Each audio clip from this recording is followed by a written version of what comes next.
Assalamualaikum warahmatullahi wabarakatuh. Alhamdulillah. Alhamdulillahi nahmaduhu subhanahu wa ta'ala wa nashkuru wa nusli wa nakabbir. Asyhadu an la ilaha illallah wa asyhadu anna Muhammadan abduhu wa rasuluh. Allahumma salli wa sallim ala hadzal nabiyil karim wa ala alihi wa sahbihi ajma'in. Alhamdulillah. Bersyukur kehadrat Allah Subhanahu wa taala dengan taufik dan inayahnya pada pagi ini insya-Allah saya akan bercakap dan diberi peluang dalam program Executive Talk Masjid Sultan Idris Shah II Masjid Negeri Perak. Dan saya kenalkan diri saya Ustaz Saiful Azizi bin Abdul Manaf, Ketua Pengarah Bahagian Pengurusan Masjid Jabatan Agama Islam Negeri Perak Darul Ridwan.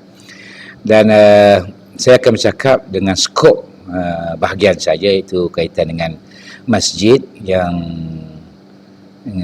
memfokuskan tentang transformasi perubahan dalam pengurusan masjid ataupun budaya masjid. Kalau kita melihat kepada firman Allah Subhanahu wa taala dalam surah Al-Taubah ayat 18, Allah Subhanahu wa taala berfirman, Innama ya'muru masajidallahi man amana billahi wal yawmil akhir wa aqamas salah wa ataz zakah wa lam yahsha illallah fa'asa ulaika ayyakunu minal muhtadin. Allah kata apa? Hanya sahaja yang layak memakmurkan, yakni menghidupkan masjid-masjid Allah itu ialah orang-orang yang beriman kepada Allah dan hari akhirat, serta mendirikan sembahyang dan menunaikan zakat dan tidak takut melainkan kepada Allah.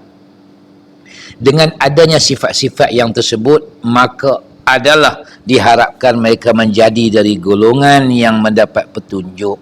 Surah Al-Taubah ayat yang ke-18. Maka di sini kita dapat melihat Allah Subhanahu wa taala menciptakan manusia, menciptakan kita adalah untuk beribadah kepadanya. Wa ma khalaqtul jinna wal ins illa liya'budun.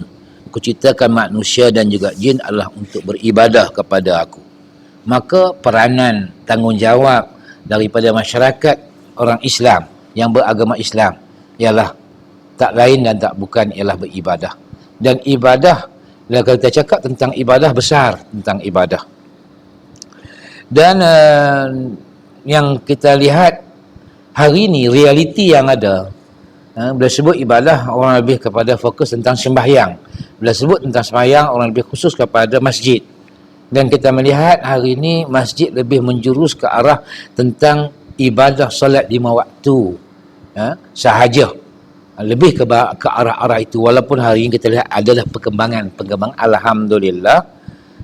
Wali-wali orang pun kita nak menggunakan semaksimum yang mungkin yang sebenarnya fungsi daripada masjid itu dalam skop ibadah. Sebab itulah Rasulullah, kita melihat pada zaman Rasulullah sallallahu alaihi wasallam yang menjadikan fungsi masjid itu cukup hebat. Menjaga masjid cukup hebat. Nabi menjadikan masjid sebagai penggerak ummah. Nabi menjadikan fungsi sebagai fungsi ibadah, menjadikan sebagai pusat pengajian dan menjadikan pusat pentadbiran, pusat kehakiman, pusat penerangan dan maklumat, pusat perhubungan, pusat kebajikan, pusat rawatan dan kecemasan, serta juga pusat interaksi antara masyarakat. Ini bermakna bukannya kata saya kita nak jadikan masjid sebagai mahkamah, masjid sebagai hospital, masjid sebagai pusat ketenteraan. Tapi kita melihat masjid kan boleh setara lah digunakan dengan apa yang telah ditunjuk oleh Rasulullah sallallahu alaihi wasallam. Sebab itulah kita bagikan kepada masjid yang ada untuk pengetahuan semua, masjid dalam negeri Perak ni bilangan dia 670 buah masjid, dan suraunya ada hampir 2000 surau yang ada dalam negeri Perak. Tapi realiti yang ada hari ini kita melihat memang kita bagi pengurusan tentang pentadbiran masjid kepada dua golongan. Dua pentadbiran, iaitu pentadbiran ataupun ketua dua bahagian, iaitu bahagian tentang pengurusan masjid, serta lagi pengurusan tentang menghidupkan masjid, itu pegawai-pegawai masjid. Pengimarahan masjid ni kita sebut pada jawatankuasa masjid dan juga kepada pegawai masjid. Dan jawatankuasa masjid kita lantik sekurang-kurangnya 15 orang. Ada pengurusinya, timbalan pengurusinya, si usahanya, timbalan usahanya, bendaharinya, wakil-wakil daripada surau-surau yang berada di bawah masjid, wakil wanita 2 orang, wakil remaja seorang, wakil pegawai masjid seorang, dan juga jurudit. Sekurang-kurangnya ada 15 orang untuk mentadbir sebuah masjid. Dan pegawai-pegawai masjid yang kita lantik daripada Jabatan Agama, iaitu sekurang-kurangnya ada 3 orang. Sekurang-kurangnya ada 3 orang. Bilal pun sekurang-kurangnya ada 2 orang. Siap pun sekurang-kurangnya ada 2 orang untuk menghidupkan benda ini. Semua mereka ini dilantik oleh Majlis Agama Islam Negeri Perak, dan mengikut kepada kelulusan yang telah ditentukan oleh Majlis Agama Islam Negeri Perak lah. Dan walaupun AJK jawatankuasa ni, kita minta mereka menggariskan apa aktiviti yang perlu mereka buat. Apa aktiviti yang perlu mereka buat. Yang tu yang diminta oleh Jabatan Agama. Sebab tu kita minta kepada setiap masjid sekurang-kurangnya ada pengajian fardu ain. Ada 10 pengajian dalam sebulan. Yang lebih alhamdulillah. Itu yang kita sebab apa? Sebab fardu ain ni kurang-kurangnya menjadi pertanggungjawapan kepada AJK masjid. Kalau AJK masjid tak buat, maknanya satu kesalahan kepada mereka kerana tanggungjawab jawatankuasa masjid ialah kena melepaskan tentang kefarduan fardu ain ke atas kepala ahli Korea untuk belajar. Mesti ada belajar tentang akidah, syariah dan juga akhlak. Bab jemaah tak datang lain. Maka saya mengimbaukan kepada jemaah ahli Korea. Marilah kita bersama-sama setengah masjid, terutama di masjid yang pekan, yang ada di pekan hari ini, lebih berimarah sebenarnya daripada kampung. Ni bukan saya nak menafikan yang kampung sekarang pun dah mula nampak. Kita cuba minta pada masjid membuat pelaksanaan. Sebab dulu orang kata masjid ni kadang-kadang jemaahnya lebih ramai, tiang masjid lebih ramai daripada jemaah. Tapi sekarang alhamdulillah lah, dah perubahan zaman dan AJK pun kita lebih aktif, dan hari ini banyak dah. Tapi walau bagaimanapun kita mengimbau daripada Jabatan Agama, kita mengimbau kepada ahli Korea yang ada.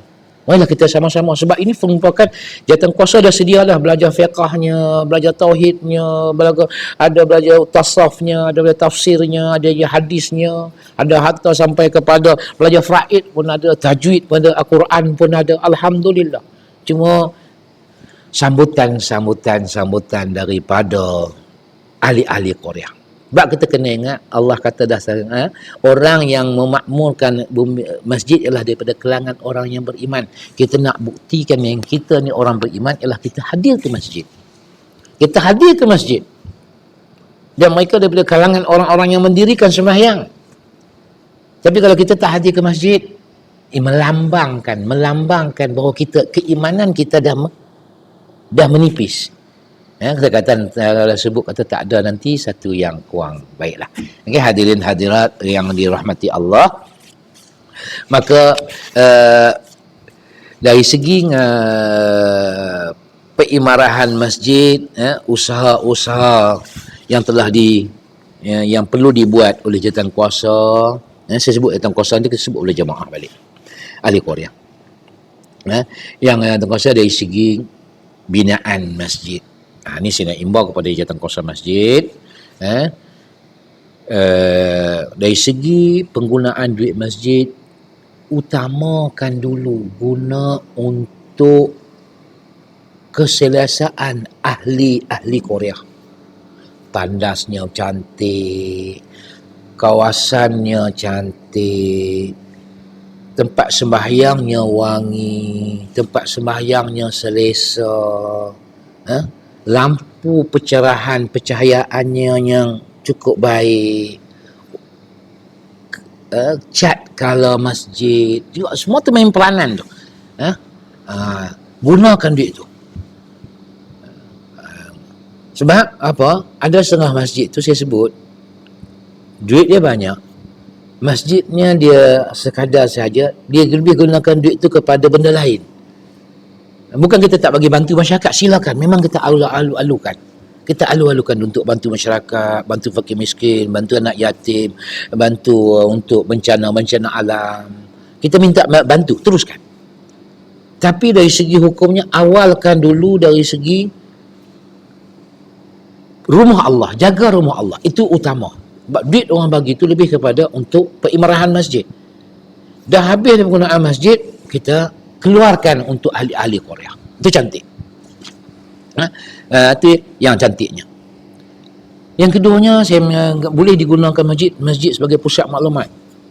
Sebab tu saya pernah mengimbaukan kepada tentang kuasa, kalau masjid tu penuh dengan maklumat, alhamdulillah. Kita lihat balai raya hari ni dah sunyi sepi, tak ada orang guna dah, masing-masing berebut.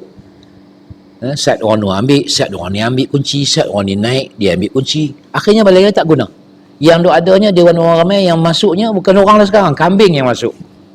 Ini kelebihan daripada jawatan kuasa. Kan? Rumah Tok Sidang, siapa nak pergi? Berapa orang kerat nak pergi ke rumah Tok Sidang? Kalau Tok Sidang pergi pun dia tak larat dan nak ajak naik atas rumah, tuan-tuan. Tak larat jamu air, sebab ada yang pergi nak jamu air, yang pergi air tak larat.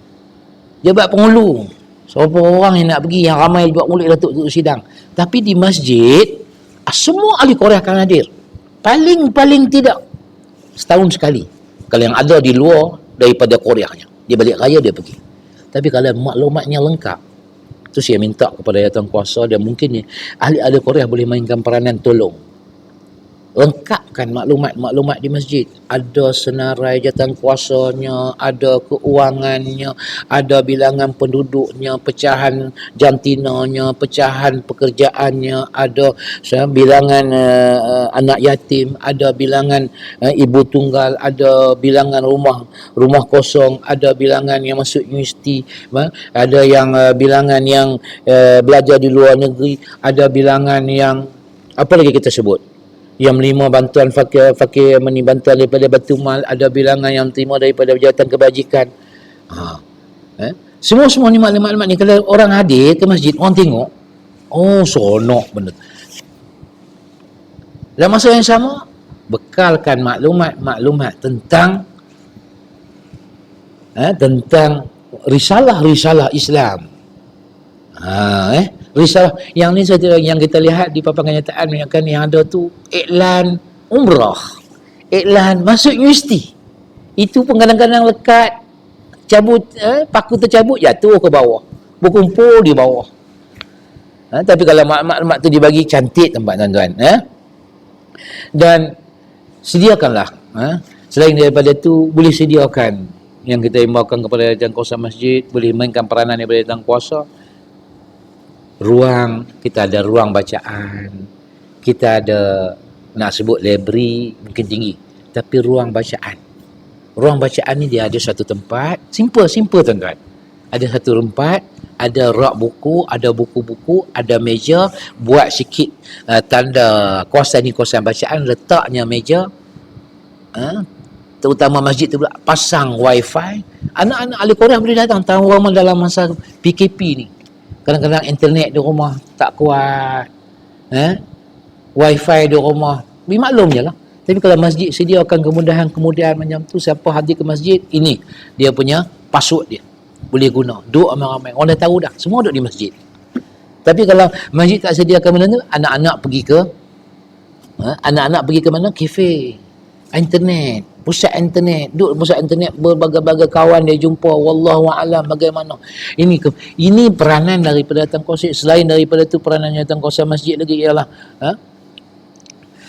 bermasyarakatkan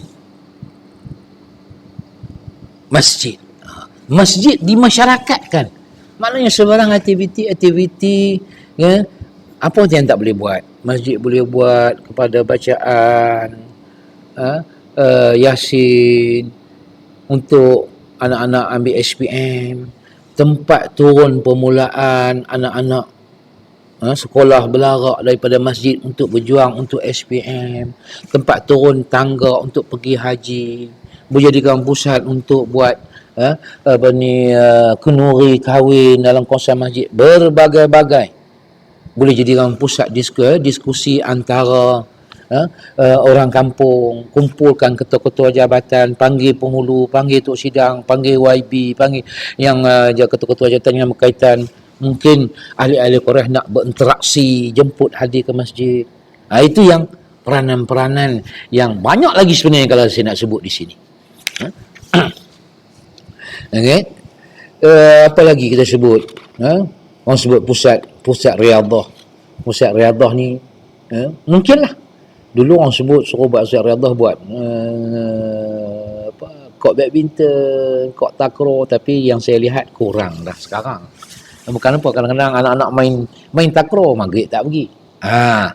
Kita mengimbangkan kepada datang kuasa dan kepada masyarakat, kita nak buat gelanggang silat di masjid. Kan cantik? Gelanggang persilatan yang dibenarkan, persilatan tu pula yang tak bercanggah dengan syariat. Buat malam Sabtu, anak-anak datang malam Sabtu, semayang maghrib, mungkin ada kuliah, semayang isyak, makan, lepas tu latihan persilatan, tidur malam tu di masjid, bi'antikah. Mungkin kurang, kita tak perlu buat qiyamul lail malam tu sebab anak-anak kita letih bersilat. Semayang subuh esok, buat kuliah subuh untuk remaja, habis kuliah subuh, makan pagi, mereka balik.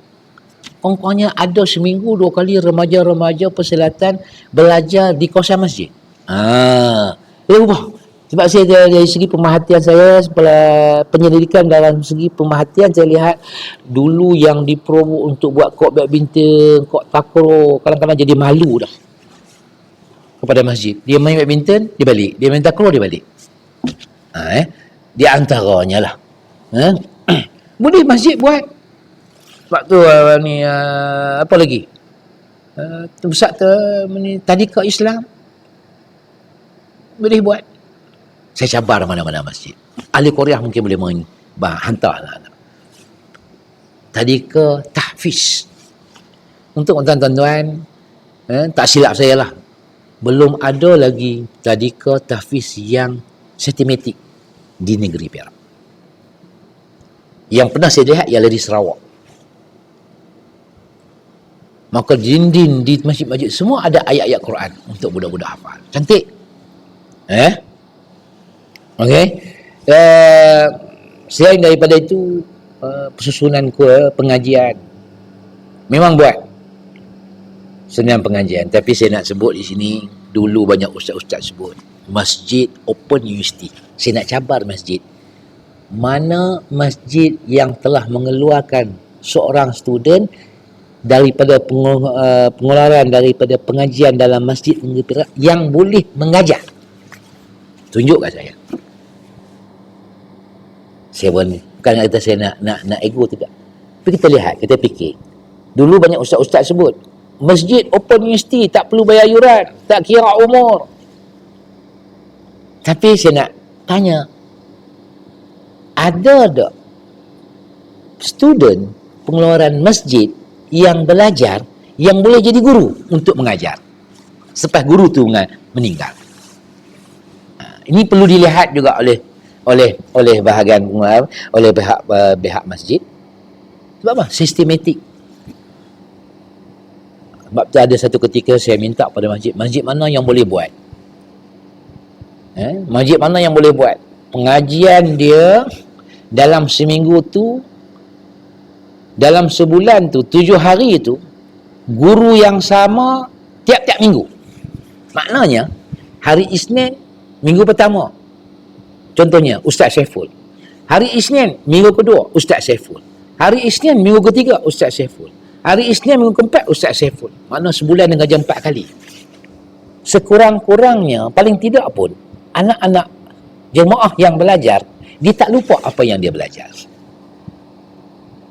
Sebab itulah saya lihat, sebab apa pengajian di masjid jemaahnya tidak beli kitab, sebab sebulan sekali belajar guru yang mengajar. maka silap-silap kitab tu hilang. Satu. Keduanya, kitab tak habis belajar. Tapi kalau masjid boleh susun, belajar fiqah, tauhid, tasawuf, hadis, tafsir, apa lagi kita nak sebut? Mungkin kita boleh buat kepada akidah dengan tasawuf, akidah dengan tauhid seminggu 2 kali. Guru yang sama, kitab yang sama, belajar. Saya yakin dan saya pasti pelajar-pelajar jemaah yang ada dalam masjid tu silap-silap, insya-Allah bila guru yang mengajar tu meninggal, dia boleh mengajar ganti tempat guru. Masjid tak payah cari guru yang lain. Mantu sistematik. Sistematik. Baru cantik. Yang keduanya apa yang meraih masjid lagi ialah pengajian perlu diagih-agihkan. Ada masjid banyakkannya lebih kepada pengajian untuk orang tua. Sebab dia kata orang tua main masjid. Apa salahnya masjid lemparkan juga pengajian kepada remaja, bagi peruntukan kepada biru remaja. Nah, 300 sebulan. Hang hatu hang punya tim. Tak kira lah 2 orang, 3 orang, 4 orang, 5 orang, 6 orang, yang ada. Bagi kepada biru muslimat. Nah, ambil sebulan 300, 500, hang berhata pengajian. Saya rasa masjid akan lebih banyak pengajian-pengajian yang berbagai peringkat. Dan ketika-ketika tertentu boleh dimasukkan pengajian-pengajian yang bukan yang umum. Boleh panggil ceramah sebulan sekali, ceramah kesihatan. Sebulan sekali panggil ceramah pertanian. Sebulan sekali ceramah tentang takaful. Sebulan sekali ceramah tentang perbankan Islam. Ini semuanya boleh masuk. Benda-benda tersebut. Okay. Macam-macam lagi saya nak sebut tentang peimarahan masjid. Dan kalau kita lihat peranan daripada masyarakat sendiri, peranan daripada masyarakat sendiri, istilah Rasulullah sebut mu'minin lil mu'minin kan bunyan asy'adu li ba'libah. Orang Islam sama orang Islam seperti mana satu binaan yang perlu tolong menolong antara satu sama lain. Maka jawatankuasa tak akan boleh maju, masjid kita tak akan boleh maju. Jawatankuasa buatlah masjid mana, kerajaan buatlah masjid besar mana pun, pengurusan kita atur dengan cara baik, kita bagi kursus macam mana pun, tapi tidak ada support. Tidak ada support. Imam Ghazali kata kalau nak berjaya mesti ada sokongan. Rasulullah sendiri, walaupun Tuhan Allah boleh bagi dengan mukjizat yang ada, Rasulullah boleh berdakwah dan boleh berjaya seorang-seorang, boleh, Allah boleh buat, Allah nak kun fayakun. Tapi Allah nak mengajar kita. Bagaimana bila Rasulullah SAW dilantik sebagai Rasul, sebagai Nabi, siapa pendukung utamanya di bawah? Isteri. Lepas tu siapa lagi? Sayyidina Abu Bakar. Siapa lagi? Sayyidina Ali. Rasulullah berdoa kepada Allah nak cari orang yang paling kuat, Sayyidina Umar. Ini pendukung-pendukung. Begitu juga dengan kita. Sebagai ahli Korea, pihak masjid membuat berbagai-bagai masjid. Dah cantik saya melihat hari ini. Dah ada aircon, kapek pun baik. Kita buat bilik air, alhamdulillah. Saya kata syabas, tahniah kepada masjid-masjid dalam negeri Perak. Saya puji. Dulu kita terima kritikan dan ejekan, bukan daripada orang lain, daripada sebahagian kalangan ustaz-ustaz. Hantam ejekan masjid. Bilik air hotel lebih lawa daripada bilik air masjid. Ada setengah buat pertandingan dengan gereja pula. Malu saya. Kita turun, kita provoke, kita promote, kita bagi tunjuk ajar, bagi macam-macam kepada untuk ubah cara apa? Untuk mengangkat martabat tandas. Hammam kita sebut. Dan alhamdulillah hari ini memang masjid Perak, tanah Perak mendapat kepujian. Dah cantik, tandas dah cantik, landscape dah cantik, aircon dah ada setengah ada buah aircon bubuh lagi kipas angin masuk. Tapi bagaimana support daripada daripada ahli Korea? Sebab ahli Korea kita dalam bab sembahyang ni, bab sembahyang ni utamanya sekali ialah mendekatkan diri kita dengan Allah Subhanahu Wa Taala, bertaqarrub dengan Allah. Itu pertama. Sembahyanglah kita nak bercakap dengan Allah. Bila kita beramai-ramai sekali bercakap, Allah, sebab itulah bila kita berjemaah, permintaan kita lebih mustajab, Allah terima. Sebab kita cakap ramai-ramai, kita berbual bercakap dengan Allah, minta dengan Allah dengan 25 orang, 30 orang, 100 orang. Sebab tu pahala lagi ramai jemaah, lagi banyak pahala ganjarannya. Memang jemaah sembahyang berjemaah pahalanya 27 darjat. Ada kata 25. Tapi tak sama dengan sembahyang 2 orang, dengan sembahyang 3 orang, dengan 4 orang, dengan 4,000, dengan 40, dengan 50. Sebab apa? Sebab suaranya banyak, suaranya besar. Maka bila suara banyak, suara besar, Allah akan beri perhatian. Itu satu. Yang keduanya, bila kita mengimarahkan rumah Allah dengan cara sendiri, kita mengangkat syiar agama Islam. Kita mengangkat nama syiar agama Islam. Syiar ni ialah syiar ni disebut dengan cara menampakkan kepada masyarakat. Itu syiar. Sebab tu ada azan, sebab tu ada Jumaat, sebab tu ada jemaah, sebab tu ada haji. Sebab apa? Dia syiar. Sebab tu ada tawaf, sebab tu ada rukuk, semua. Itu syiar. Nak ditunjukkan kepada orang lain. Kadang-kadang kita hari Ahad, kita pergi jalan, kita lalu depan gereja. Kita tengok, ramainya orang Kristian. Kita pun jadi macam, ramainya. Kita hari Deepavali, hari Taipusang, ramainya di Batu Kif. Kita jadi. Tapi orang Islam, tapi kalau ramai-ramai kita ke masjid, saya kagum di satu masjid negeri Pahang.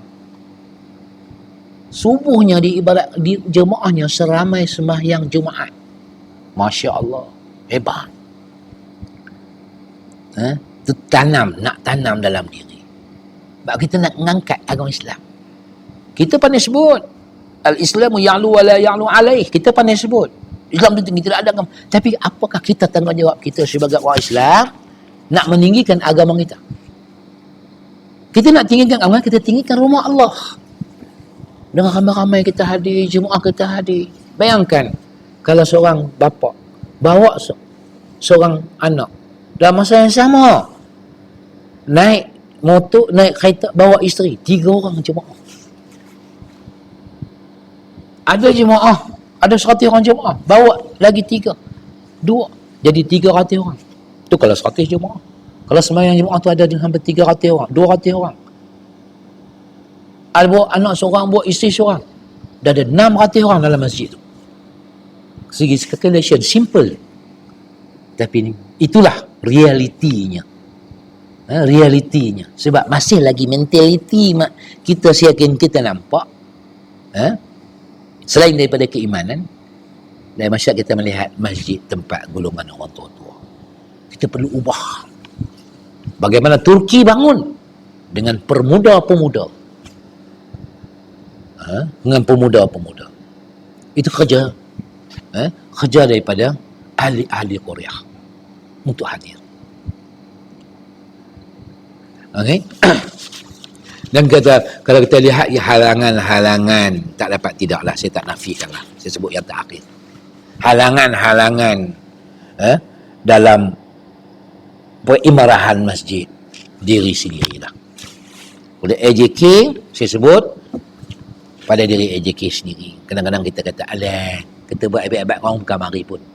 Jangan pertikaikan orang mari. Kerja kita buat AJK. Orang mari tak mari itu dosa dia.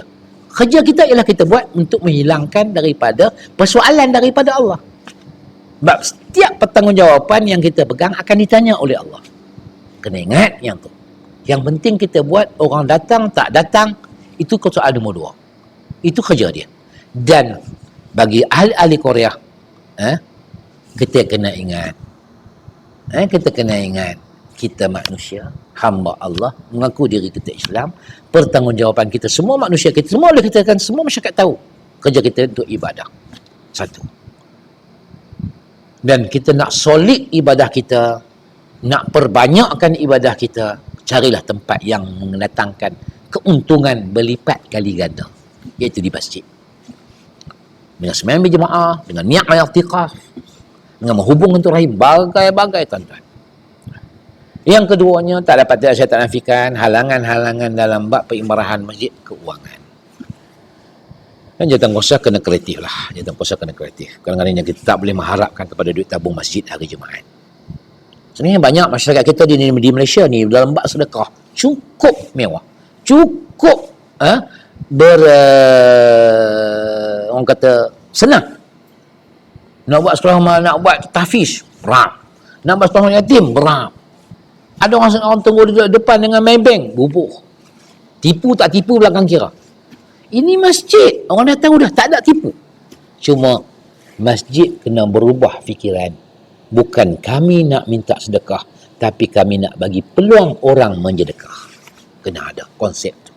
Mana apa-apa saja, buat surat, hantar pada jawatankuasa, hantar kepada ahli Korea, minta maaf kepada anak ahli Korea, jawatankuasa telah bermesyuarat sekian-sekian dan mencadangkan untuk membina sekian-sekian.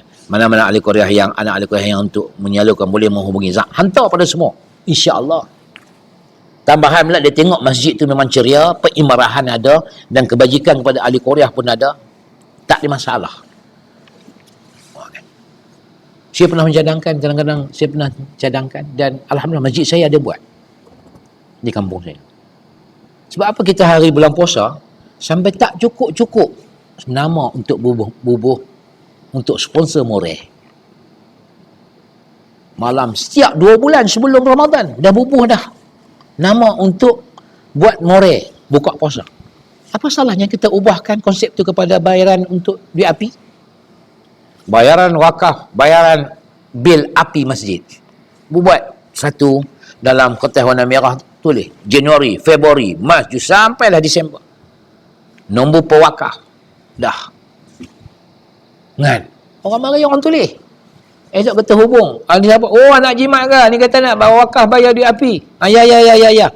Bagi nombor akaun api. Dia bayar Maybank to you. Selesai masalah. Bayaran wakaf bil air, dah. Bayaran wakaf sumbangan untuk bayaran sagu hati guru yang mengajar. Orang tulis semua tuan-tuan.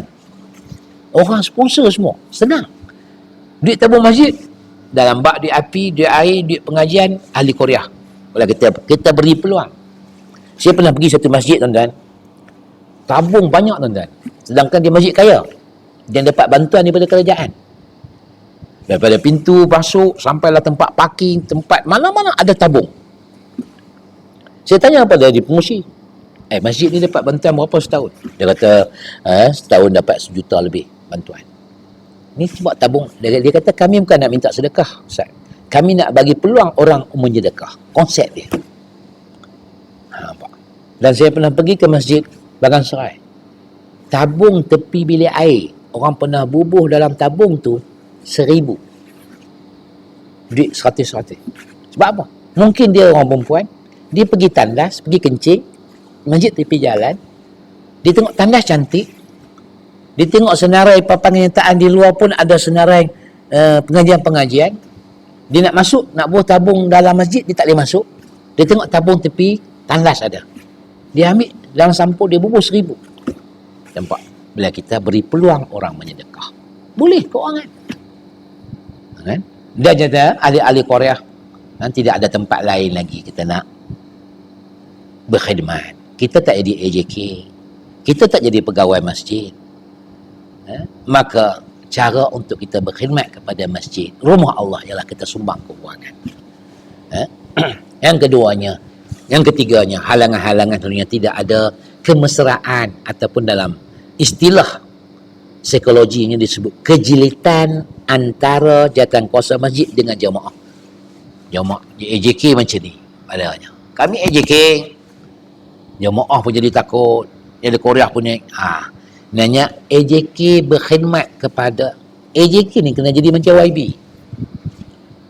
Dia kena turun tanya kepada ahli Korea yang sakit kena pergi melawat, ahli Korea yang ada kesempitan kena bantu. AJK kena ambil hati jemaah. Bukan senang tuan-tuan. Selalu buat program-program bersama dengan yang lain. Yang keempatnya halangan hanya orang tidak mau gagal. Ni yang dia tak kuasa lah. Kalau kita tak mau, buat lagi. Kalau tak jadi, payah. Kalau kita tak cuba, belum tentu lagi kita tak tahu yang kita ni benang atau kalah. Itu sahaja. Kita tak tahu. Maka kita kena usahakan. Buat atur strategik, betul planningnya, semua cukup, insya-Allah. Nah, tambahan pula kita nak bina tentang rumah Allah. Kita nak bina agama Allah. Allah akan tolong. Jangan risau. Okay, yang ketiga, yang terakhirnya ialah tidak ada perancangan. Itu ya. Sebab itulah masjid kena berubah. Kena ada dah SKT masjid, kena ada dah apa pembangunannya, sebagainya. Saya tertarik, saya pernah pergi ke Bukit Gunung Jerai. Bila naik ke atas, tengok ada satu jawatan kuasa masjid sedang buat bengkel atas Gunung Jerai. Saya tanya ada apa? Kami datang untuk berbincang untuk SKT masjid. Katakan saya kata. Dan saya kenalkan diri saya, dan dia pun bagi saya masuk, dan dia pun minta pandangan daripada saya. Saya masuk dan saya bagi pandangan saya bagaimana masjid ni. Lebih kurang dalam masa setengah jam. Nampak? Kita sama masjid tak ada perancangan. Ikutlah hak terlepas lah. Mari madu rasul, buat madu rasul. Mari hijrah, buat hijrah. Maka masjid statik. Tidak ada peningkatan. Maka jawatan kuasa saya mengimbau kawan kuasa dan juga pada ahli Korea untuk masuk tahun depan, kita cuba cari perubahan. Jangan banyak, 10% sudah. 10% sudah cari perubahan yang ada dalam masjid. Perubahan kepada ahli Korea 10%. Itu cari. Dulu ahli jemaah yang ada 100, kita jadikan 110. Pengajian yang ada 100, kita jadikan 110. Dulu program-program agama yang besar ada 5, kita jadikan 6. Orang nampak tak? Nampak perubahan yang kan ada? Macam-macam boleh buat ni tuan-tuan. Saya setakat itu daripada saya. Bahagian sebagai yang bertanggungjawab, diberi amanah tentang masjid-masjid dalam negeri Perak. InsyaAllah saya akan terus berkhidmat di bahagian pengurusan masjid. Masjid saya ingat rumah Allah, memang saya berminat, dan tahun depan kita akan terus memacu lagi, meningkatkan peimarahan masjid, segi binaan dan sebagainya. Akhirul kalam, saya minta maaf banyak-banyak. Kita jumpa lagi untuk di lain kali. Saya doakan semua sihat walafiat, dijauhkan daripada dijangkiti dengan COVID-19 yang melanda di Malaysia dan juga di dunia hari ini. Akhirul kalam, wabillahi taufiq hidayah. Assalamualaikum warahmatullahi wabarakatuh. Cukup kan? Dah.